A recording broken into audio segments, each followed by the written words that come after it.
ಒಂದು ಆಧುನಿಕವಾದಂತಹ ವ್ಯವಸ್ಥೆಗಳ ಮೂಲಕ ಎಲ್ಲೆಲ್ಲೋ ಇರತಕ್ಕಂಥವರು ಸಹ ಈ ವಿಚಾರಗಳನ್ನು ತಿಳ್ಕೊಳ್ಳಬೇಕು.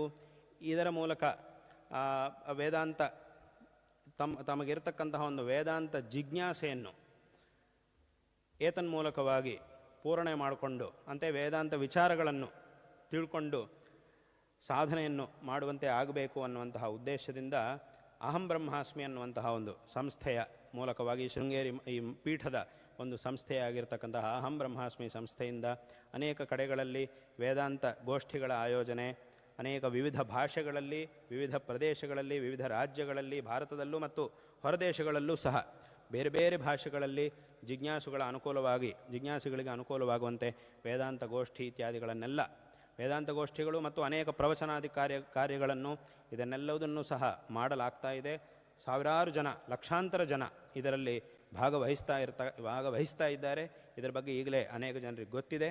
ಅದರಲ್ಲೂ ವಿಶೇಷವಾಗಿ ಈ ಒಂದು ಗೀತಾ ಜಯಂತಿಯ ಸಂದರ್ಭದಿಂದ ಅನೇಕ ಭಾಷೆಗಳಲ್ಲಿ ಕನ್ನಡ, ತಮಿಳು, ತೆಲುಗು ಮೊದಲಾದಂತಹ ಮಲಯಾಳಂ, ಹಿಂದಿ ಮೊದಲಾದಂತಹ ಅನೇಕ ಭಾಷೆಗಳಲ್ಲಿ ಈ ಒಂದು ಸಂದರ್ಭದಿಂದ ಪ್ರಾರಂಭ ಮಾಡಿ ಎಲ್ಲರಿಗೂ ಗೀತೆಯ ಭಗವದ್ಗೀತೆಯನ್ನಿಟ್ಟುಕೊಂಡು ಇಲ್ಲಿರತಕ್ಕಂಥ ಭಗವತ್ಪಾದರು ಹೇಳಿರತಕ್ಕಂತಹ ವಿಚಾರಗಳನ್ನು, ಈ ಗೀತೆಯ ಒಂದು ಮಹತ್ವವನ್ನು ಎಲ್ಲರಿಗೂ ತಿಳಿಸುವುದಕ್ಕೋಸ್ಕರ ಗೀತೆಯಲ್ಲಿರ್ತಕ್ಕಂತಹ ವಿಚಾರಗಳನ್ನು ಜನರಿಗೆ ತಿಳಿಸುವಂತಹ ಒಂದು ಉದ್ದೇಶದಿಂದ ಬೇರೆ ಬೇರೆ ಕಾರ್ಯಕ್ರಮಗಳು, ಬೇರೆ ಬೇರೆ ಗ್ರಂಥಗಳನ್ನಿಟ್ಟುಕೊಂಡು ಅನೇಕ ಗೋಷ್ಠಿಗಳು ಅದೆಲ್ಲ ನಡೀತಾನೇ ಇದೆ.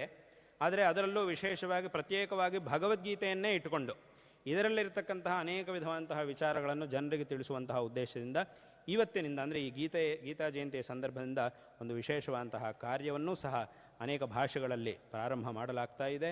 ಅದರ ಒಂದು ವಿವರಗಳನ್ನು ಅದನ್ನೆಲ್ಲವುದನ್ನು ಸಹ ಮಾಡಿರ್ತಕ್ಕಂತಹ ಒಂದು ವ್ಯವಸ್ಥೆಯ ಮೂಲಕ ಎಲ್ಲರೂ ಸಹ ತಿಳ್ಕೊಳ್ಳಬಹುದಾಗಿದೆ. ಅದರಲ್ಲಿ ಎಲ್ಲರೂ ಸಹ ಭಾಗವಹಿಸಬಹುದಾಗಿದೆ.